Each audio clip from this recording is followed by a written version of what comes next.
사랑의 주님, 마땅히 기억해야 할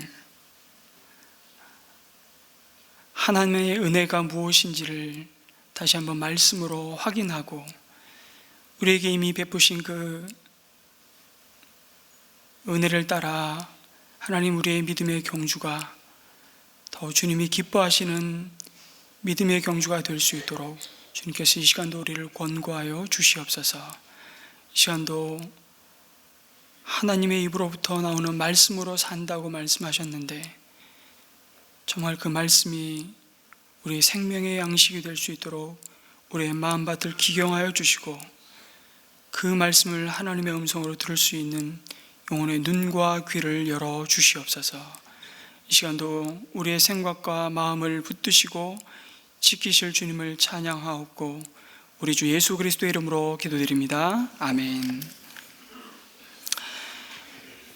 시편 103편은 내 영혼아 주님을 찬송하여라, 내 영혼아 주님을 찬송하여라, 자신을 향해 명령하는 노래로 시작하여 동일한 말로 끝을 맺고 있는 다윗의 찬송시입니다.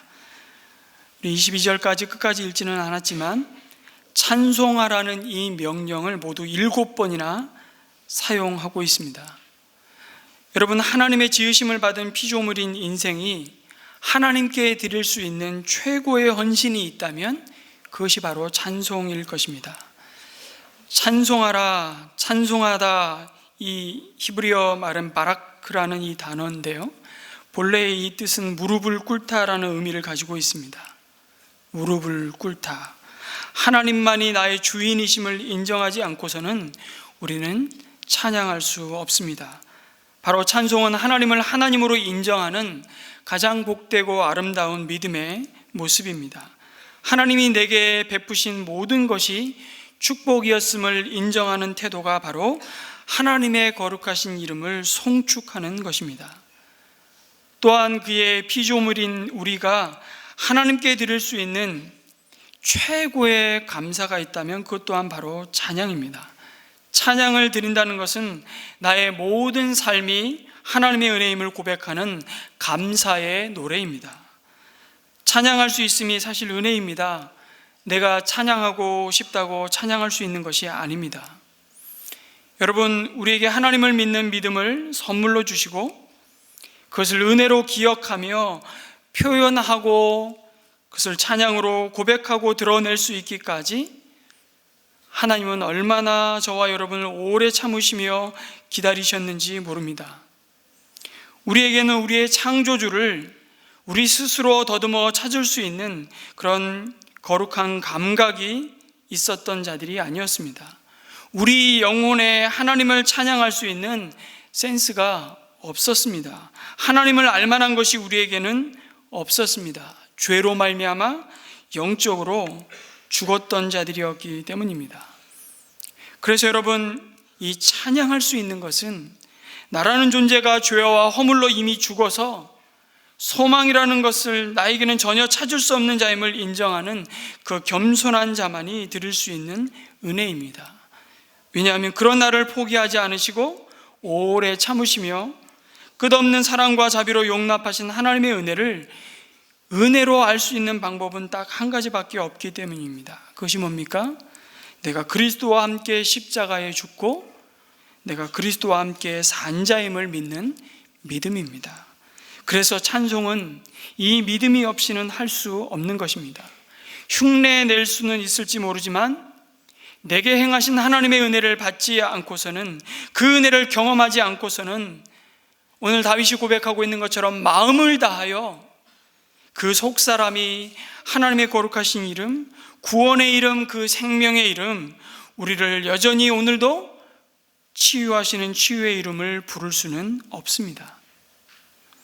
또한 여러분, 찬송할 수 있는 자는 이미 우리에게 베푸신 하나님의 은혜를 기억하는 자입니다. 우리는 자꾸 하나님의 은혜를 망각합니다.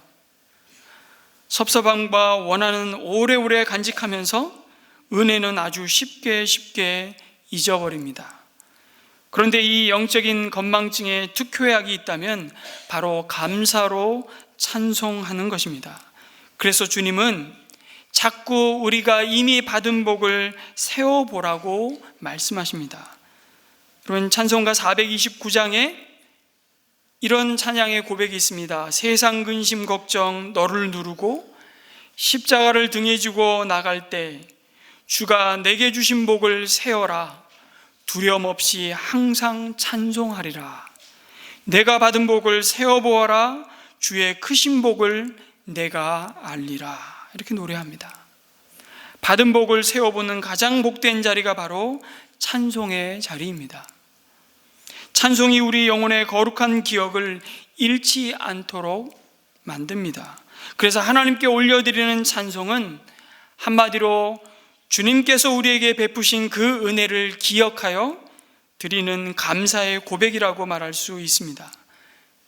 그래서 만일 하나님께서 주신 새로운 인생의 가치를 잊어버린 채 찬송할 수 없다면 그 사람은 아직도 자신이 과거에 얼마나 절망적인 상태에 있었는지 모르는 사람일 것입니다. 그 찬송으로 담을 수 있는 구체적인 하나님의 은혜의 내용을 다윗은 오늘 시편 103편 3절에서 5절까지 6가지를 고백하고 있습니다. 6개의 동사로 표현하고 있는데요. 사하시고 고치시며 속량해 주시고 단장하여 주시며 채워주시고 새롭게 해주신다는 고백입니다. 둘씩 짝지어 있다고 보시면 됩니다. 첫 번째가 모든 죄를 용서해 주시고 모든 병을 고쳐주시는 분이심을 찬송합니다. 여러분, 이 은혜는 이어지는 모든 은혜의 기초라고 할 수 있습니다. 죄사함의 은총이 없다면 감히 우리는 하나님께 나아갈 수 없기 때문입니다. 죄사함의 은혜가 약속되어지지 않았다면 오늘 저와 여러분 이 자리에서 하나님을 예배할 수 없습니다. 다윗은 죄를 용서하시는 주님의 모습을 9절 이하에서 동일한 은혜를 받은 주님의 백성들의 찬송으로 이어갑니다. 나라는 주어에서 우리라는 주어로 바꾸어서 이렇게 고백합니다. 두고두고 꾸짖지 않으시며, 누가요? 하나님이요. 노를 끝없이 품지 않으신다. 우리 죄를 지은 그대로 갚지 않으시고 우리 잘못을 저지른 그대로 갚지 않으신다고 말씀하십니다. 우리의 죄를, 우리의 허물과 불순종을 우리가 회개할 때 하나님은 기억하지 않으신다는 겁니다. 여러분, 우리가 결코 잊지 말아야 될, 기억해야 할 것은 죄사함의 은혜입니다. 반면 하나님이 결코 기억하지 않으시는 것은 사함받은 그 죄와 허물이라고 말씀하십니다. 동이 서에서부터 먼 것처럼 우리의 반역을 우리에게서 멀리 치우신다고 말씀하십니다. 하나님은 죄인들을 용서하시는 데 있어서 결코 지치거나 인색하거나 짜증내시지 않습니다. 하늘이 땅에서 높음같이 동이 서에서 먼 것 같이. 여러분, 그것이 무슨 말입니까? 하늘이 땅에서 높음같이 동이 서에서 먼 것 같이. 그건 결코 맞닿을 수 없는, 다른 말로 바꿔 말하면 측량할 수 없다는 의미입니다. 측량할 수 없는 것으로 측량할 수 없는 하나님의 사랑과 자비를 지금 다윗은 노래하고 있습니다. 하나님은 인간이 상상할 수 없을 정도로 죄를 고백하고 회개하는 자에게 관대하십니다. 그 사실을 13절에서 다윗은 이렇게 고백합니다. 부모가 자식을 가엾게 여기듯이 주님께서는 주님을 두려워하는 사람을 가엾게 여기신다고 고백합니다. 여러분, 자식의 아픔을 부모는 그 자식 이상으로 아파하시기 때문입니다. 한 사람도 예외 없이 우리는 이미 그것을 육신의 부모를 통해서도 경험하지 않습니까? 제가 저희 딸 쌍둥이를 낳고 18개월 때 전신마취를 하고 수술을 해야만 하는 경험을 했습니다. 그렇게 한 3차례 전신마취를 하고 18개월 된 아이를 수술을 하는데요, 처음에 수술을 할 때 굉장히 많은 검사를 하지 않습니까? 바늘로 혈관을 찾아서 아이를 찔러대기 시작하는데요, 아이가 경악을 하고 그 공포를 어떻게 감당할 수가 없으니까 저희 부모를 주사 놓는 주사실에서 나가라고 하더라고요. 근데 나가서 그 안에서 막 비명을 지르는 소리를 듣는데요, 도저히 참을 수 없어서 제가 문을 열었어요. 그런데 주사 바늘이 다 휘어져 있는 거예요. 주사 바늘이 들어가질 않는 겁니다. 얼마나 이 근육이 경직되어 있으면. 그리고 혈관을 못 찾아서 여기 찌르고 저기 찌르고 머리에 찌르고 온 사방을 찔러대는데요, 그 아이의 얼굴을 보는 순간 제가 수술이고 뭐고 그냥 아이 데리고 나오고 싶더라고요. 내가 온몸에 바늘이 정말 사정없이 찔림 받는 그 고통, 그 느낌을 받으면서 제가 그런 수술을 한 3번 하고 나니까요, 하나님 아버지의 마음이 십자가에서 나의 하나님 어찌하여 나를 버리셨습니까? 절규하시는 예수님, 하나님의 아들을 보시면서도 침묵하실 수밖에 없으셨던 하나님 아버지의 마음이 이 마음이었구나. 그 하나님의 아들보다 우리를 더 사랑하신 그 십자가의 사랑이 정말 조금 경험되더라고요. 자식의 약함과 그 허물을 덮기 위해서 부모는 자신의 것을 내주며 자식의 허물을 가리워 주십니다. 그럼에도 여러분, 인간 부모의 헌신은 여전히 부족하고 허물이 많습니다. 그러나 하나님의 자비와 긍휼은 무궁하시다고 말씀합니다. 이것이 아침마다 새로우니 주의 성실이 크다고 말씀하십니다. 그것 때문에 우리가 오늘도 진멸되지 아니한다고 시인의 노래는 고백하고 있습니다. 그래서 우리는 하나님께로 돌아가는데 주저하지 말라고 말씀하십니다. 망설이지 말라고 말씀하십니다. 그런데도 자꾸 우리는 이 하나님의 은혜를 의심합니다. 왜 그렇습니까? 하나님의 마음이 꼭 우리의 마음 같다고 착각하기 때문입니다. 그 하나님의 마음이 우리의 성품과 너무나 다르기 때문이죠. 우리는 우리에게 뭔가 잘못한 인간을 두고 묵상하지 않습니까? 그래서 부부싸움 할 때마다 신혼 시절로 늘 돌아갑니다. 그때 얘기로 다시 늘 회귀하는 이 회귀 본능을 어찌할 수 없는 연약함의 모습을 우리는 경험합니다. 그래서 하나님도 그럴 것이다 라고 우리는 착각해요. 나에게 상처 준 사람, 나에게 고통을 끼친 사람, 내 명예와 내 재물에 손해를 끼친 사람에 대해서 우리는 두고두고 원한과 분노를 품고 정죄합니다. 우리는 툭하면 화를 내고 억울한 일을 당하면 이내 안갚음을 합니다. 그러고도 노여움이 풀리지 않고 오래도록 간직하기 십상입니다.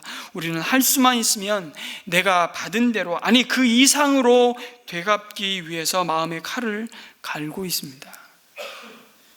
그래서 구약의 시대에 눈에는 눈, 이에는 이는 어쩌면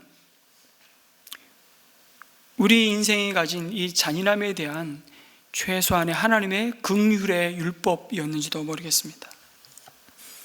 그러나 하나님은 우리와 다르다고 말씀하십니다. 만약 하나님이 우리가 행한 대로 갚으시고 그것을 다 기억하신다면 이 자리에 남아있을 사람이 아무도 없을 겁니다. 하나님이 우리가 잘못할 때마다 우리를 버리셨다면 우리는 지금 이 자리에 있을 사람이 단 한 사람도 없습니다. 그래서 은혜입니다.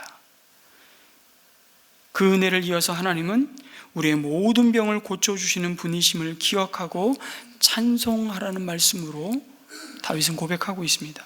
죄가 가져온 모든 질병, 그것이 죄로 인한 직접적인 결과이든 아니든, 그리고 그것이 육체의 질병뿐만이 아니라 관계의 단절에서 오는 수많은 소외와 절망과 마음의 영혼의 병이든 하나님은 모든 병을 고쳐주시는 분이십니다.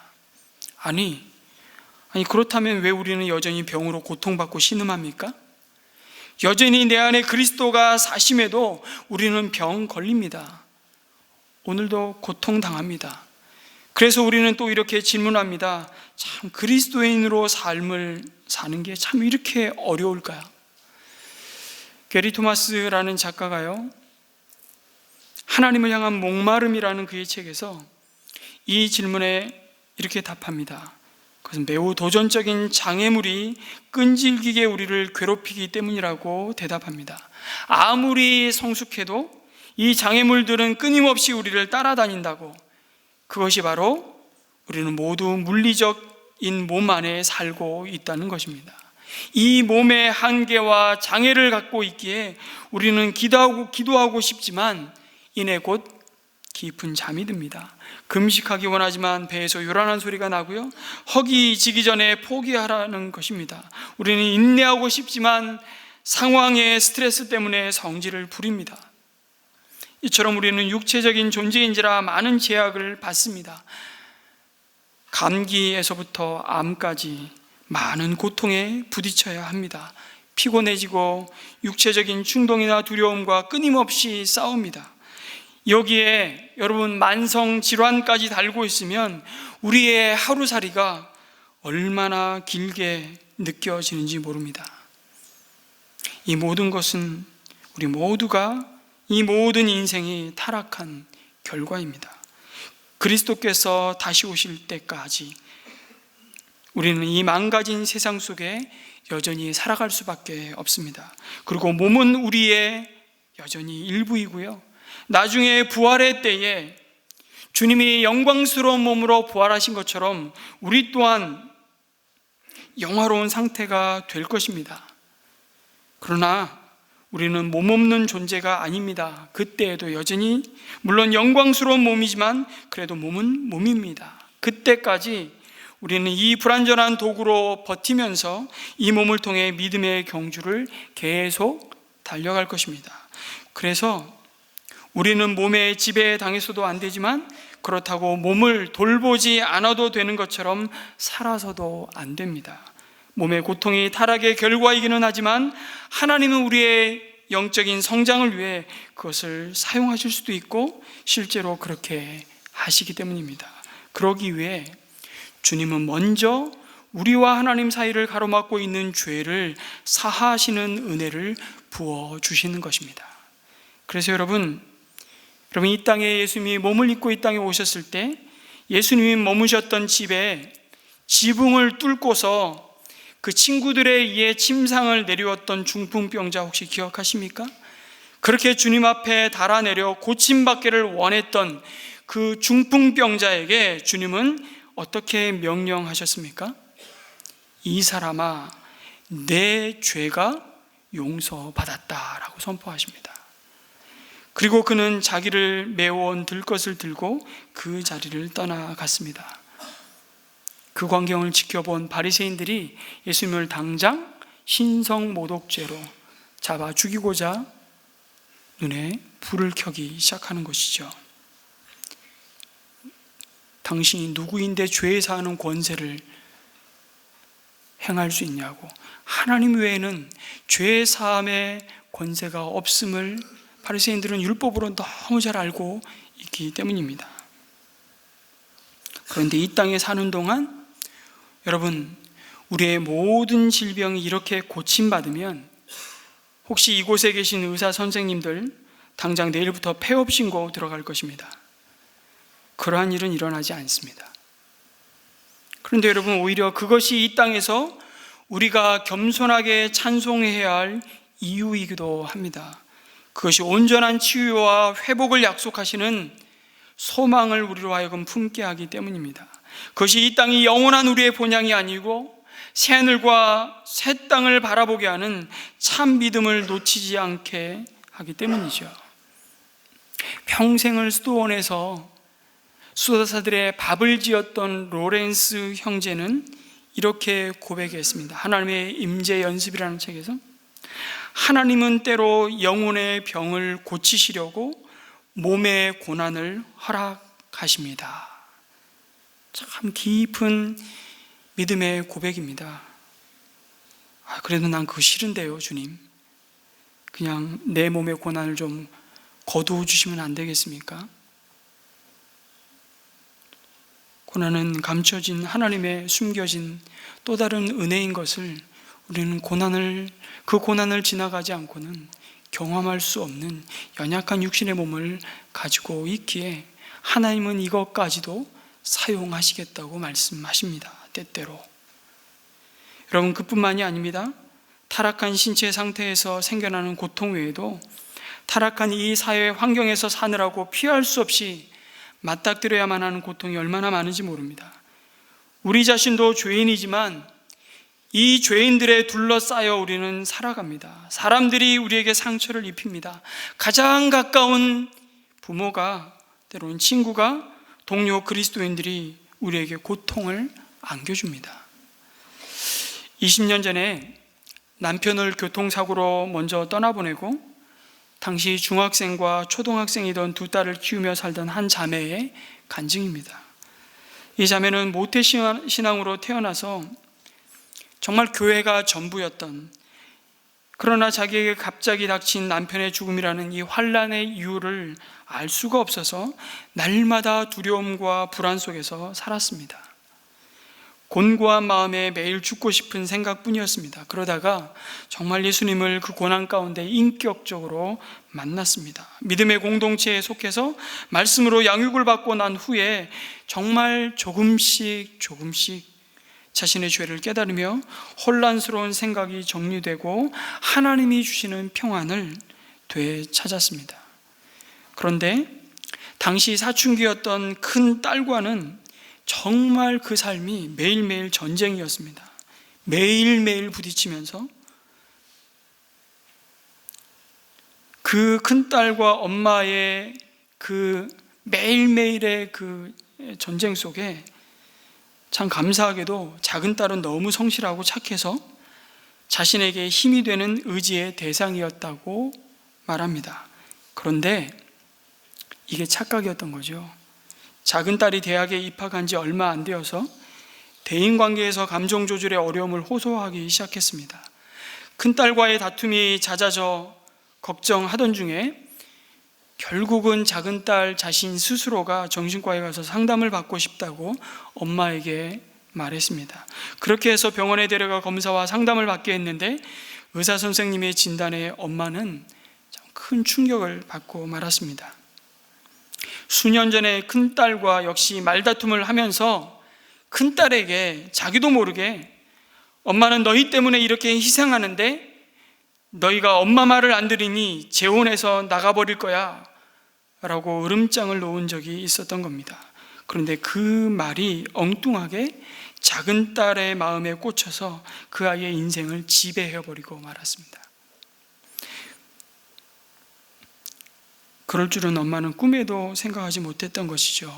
무심코 내뱉은 말 한마디가 작은 딸에게 치명적인 독이 되어서 상처를 입혔다는 사실에 망연자실, 정말 다리에 힘이 풀리고 주체할 수 없는 눈물을 쏟을 수밖에 없었습니다. 집으로 돌아와 딸에게 용서를 빌며 그 작은 딸과 대화를 나눴습니다. 그때 딸이 엄마에게 이렇게 말했습니다.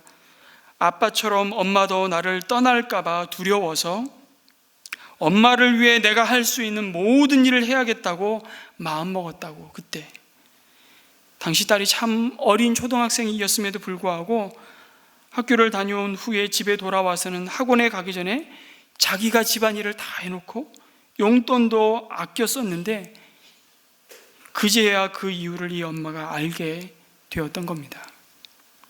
여러분, 이런 사회적인 고통, 육체적인 고통 못지않게 우리를 참 힘겹게 하는 것을 우리는 매일매일 경험합니다. 물론 일부는 자초하는 고통도 있겠지만 그렇지 않은 경우가 더다합니다. 누구나 우리 가까이에 다양한 강박증과 신경증과 건강하지 못한 애착과 욕구 등을 지니고 있는 사람들이 늘 있게 마련입니다. 그래서 이러한 관계들로부터 우리는 늘 사회적인 고통을 겪지만 피해에 달아날 수는 없습니다. 왠 줄 아십니까? 피해에 달아나서도 결국 상황만 바뀔 뿐 똑같은 고통에 부딪힐 때가 많기 때문입니다. 그리고 이 고통이 너무 심해지면 거룩하지 못한 방법들로 고통을 달래고 싶어질 수도 있습니다. 고통을 통해 배우기보다 그 고통을 피하려고 기분 전환용으로 찾는 것들이 있지 않습니까? 그것이 각종 중독이 되고 음식으로, 도박으로, 쇼핑으로, 인터넷으로, 약물 같은 것들이 결국 우리 삶을 애워싸고 우리를 파괴하기도 합니다.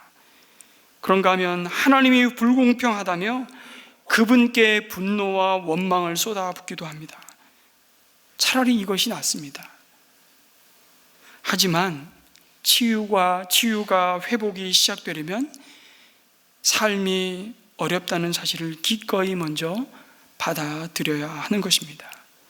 때로는 그냥 그 고통의 시간들을 통과하는 수밖에 없습니다. 여러분, 예수님이 택하신 12제자를 한번 보십시오. 그들은 서로의 사고방식이나 태도나 그들의 성향을 서로가 잘 받아들일 수 없는 사람들이었습니다. 예수님은 제자 공동체가 평화롭게 조화를 이루기를 원하셨는지는 모르겠지만 저라면 절대로 세리와 열심당원을 나란히 두지 않았을 것입니다. 여러분, 예수님의 제자 공동체에 세리도 있었잖아요. 그러나 열심당원도 있습니다. 이거 뭐로 비유할 수 있냐면 우리 일제시대에 세리는 친일파고요, 열심당원은 독립운동가입니다. 도무지 어울릴 수 없는 이 두 사람을 예수님은 의도적으로 한 울타리 안에 두셨습니다. 타고난 앙숙 관계인 이 두 사람, 그런 관계 속으로 예수님은 부르셔서 자신들이 꿈꾸고 있는, 소망하고 있는, 안전하다고 말하는 그 자리를 벗어나게 하셨습니다. 여기서 우리가 잊지 말아야 할 사실이 있습니다. 죄인들의 세상 속에 사는 이 어려움을 하나님도 잘 아신다는 사실입니다. 오늘도 우리 삶 속에 깊숙이 들어와 우리의 믿음과 우리의 관계를 무너뜨리는 그 죄성을 지닌 채 살아가는 삶이 얼마나 고달프고 답답하고 어렵고 굴욕적인지를 예수님은 속속들이 이해하신다고 말씀합니다. 그러면서 우리는 기억해야 합니다. 일단 우리가 하나님의 자녀로 입양되었으면 그분은 우리의 죄를 대하실 때 법관이 아니라 의사로서 대하신다는 사실입니다. 이것이 존 칼빈의 고백입니다. 하나님은 우리가 죄 짓는 것을 아시며 그에 합당하게 우리를 징계하실 것입니다. 하지만 그럴 때에도 그분의 마음은 우리를 벌하려는 법관의 마음이 아니라 우리를 고치시고 낫게 하시려는 의사의 마음임을 잊지 말라고 말합니다. 그렇습니다. 시인 다윗은 그래서 우리가 마땅히 찬송해야 할 주님의 은혜가 결국 우리의 생명을 영원한 파멸과 죽음에서 속량하여 주시고 더 나아가 사랑과 자비로 우리 생애를 단장하여 주신 축복이라고 노래합니다. 여러분, 8절에서 다윗은 이 은혜를 이렇게 고백합니다. 주님은 자비롭고 은혜로우시며 노하기를 더디하시며 사랑이 그지 없으시다고 말씀합니다. 여러분, 이 말씀을 인용하고 있는 구절은 정확히 출애굽기 34장 6절과 7절의 말씀입니다. 여러분, 그 상황이 어떤 상황이시죠? 시내산에서 모세가 하나님의 율법을 십계명으로 받기 위해 올라간 사이 이스라엘 백성들은 금송아지를 만들어 놓고 이것이 우리를 애굽에서 건져낸 신이라고 숭배하며 춤판이 벌어졌던 것입니다.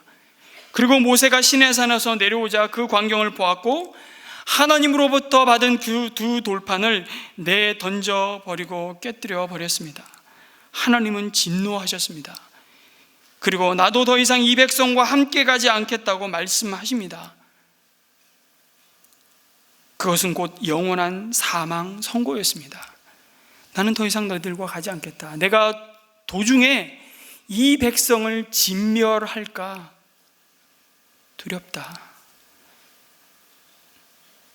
차라리 이 광야에서 다 죽이고 내가 모세의 너로 새 민족을 차라리 세우는 게 낫지, 이 목이 곧은 이 백성을 내가 더 이상 참지 못하겠다. 그러자 모세는 태도를 바꿔서 그 하나님을 앞을 막아섭니다. 그러시면 안 됩니다. 이 백성을 긍휼히 여겨달라고 필사적으로 매달립니다. 하나님 어떻게 하시죠? 결국은 그 모세의 중보기도에 응답하셨습니다. 그리고 두 번째 모세를 부르셔서 시내산에서 율법의 돌판을 다시 주시면서 모세에게 하신 말씀이 바로 이 말씀입니다. 출애굽기 34장 6절 7절 말씀입니다. 다시 한번 띄워주시겠습니까? 한번 같이 한번 읽을까요? 시작. 주님께서 모세의 앞으로 지나가시면서 선포하셨다. 주 나는 자비롭고 은혜로우시며 노하기를 더디하고 한결같은 사랑과 진실이 풍성한 하나님이시다. 수천 대에 이르기까지 한결같은 사랑을 베풀며 악과 허물과 죄를 용서하는 하나님이다. 그러나 나는 죄를 벌하지 않은 채 그냥 넘기지는 아니한다.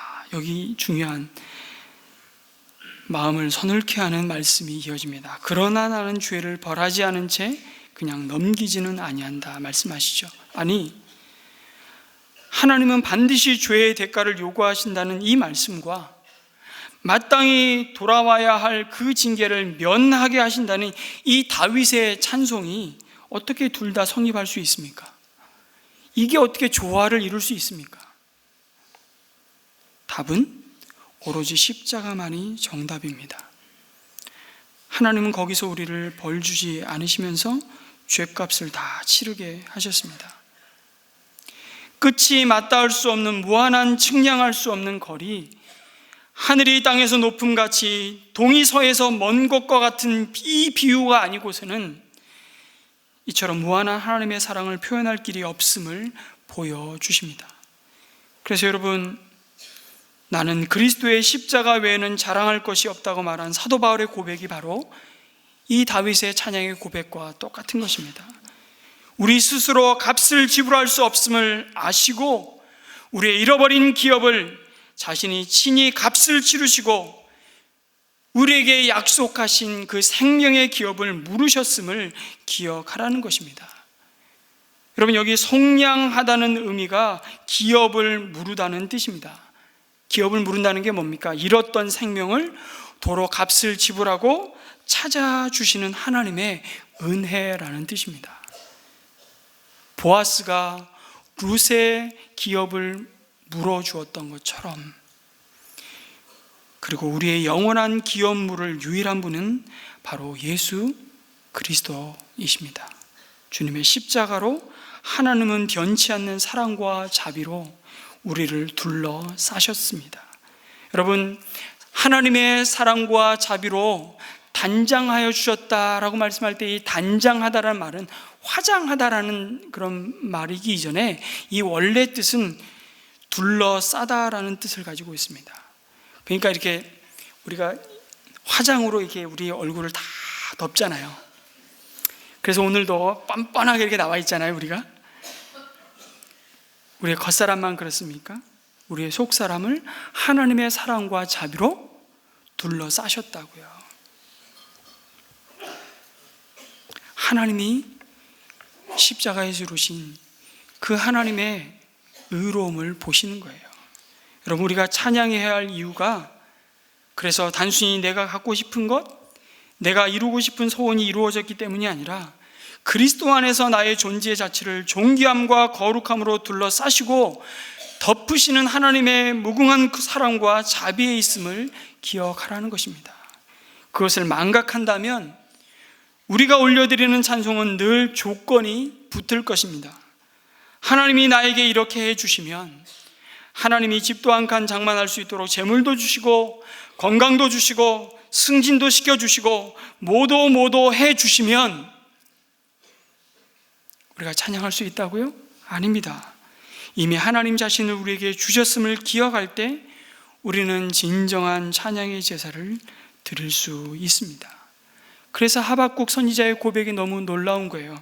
비록 무화과 나무가 무성하지 못하며 포도나무에 열매가 없으며 감람나무에 소출이 없으며 밭에 먹을 것이 없으며 우리의 양이 없으며 외양간에 소가 없을지라도 나는 여호와로 말미암아 즐거워하며 나의 구원의 하나님으로 말미암아 기뻐하리로다. 주 여호와는 나의 힘이시라. 나의 발을 사슴과 같게 하사 나를 나의 높은 곳으로 다니게 하시리로다.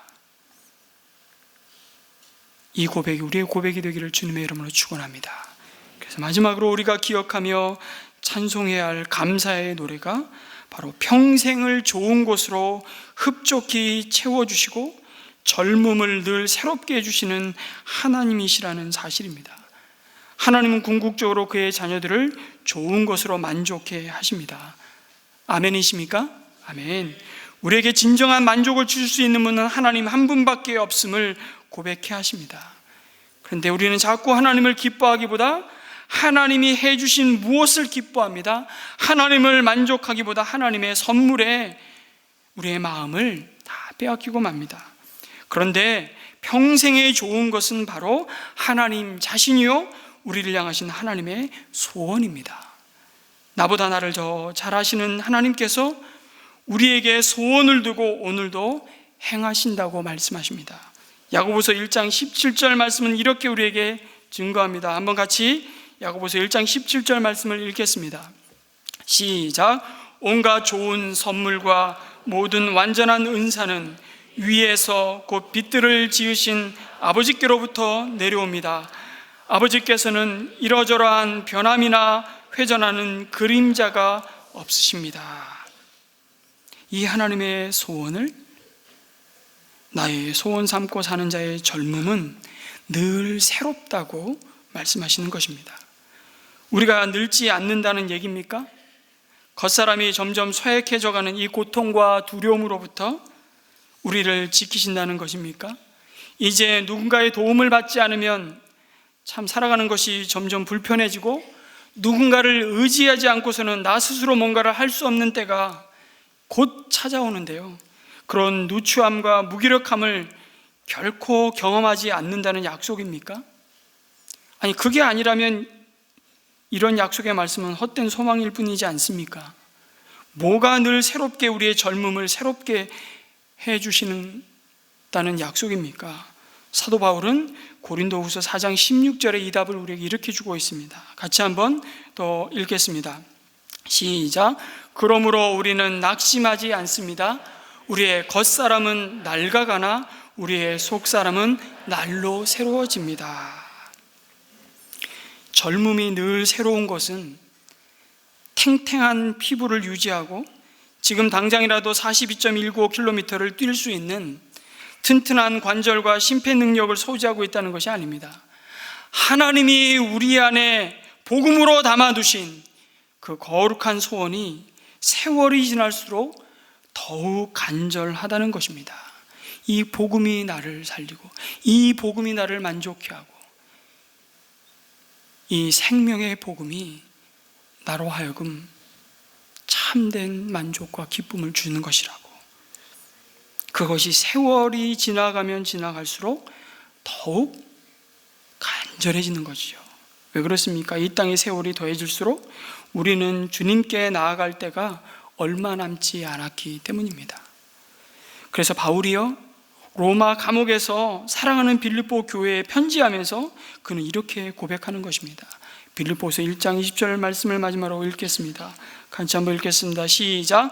나의 간절한 기대와 희망은 내가 아무 일에도 부끄러움을 당하지 않고 온전히 담대해져서 살든지 죽든지 전과 같이 지금도 내 몸에서 그리스도께서 존귀함을 받으시리라는 것입니다. 나에게는 사는 것이 그리스도이시니 죽는 것도 유익합니다 라고 찬송합니다. 사랑하는 성도 여러분, 이것이 그리스도의 십자가의 은혜로 죄의 용서함 받고 모든 병을 고침받아 파멸해서 속량함을 받은 자의 그 심령을 거룩한 성령의 능력으로 날마다 새롭게 하시는 은혜라고 말씀하십니다.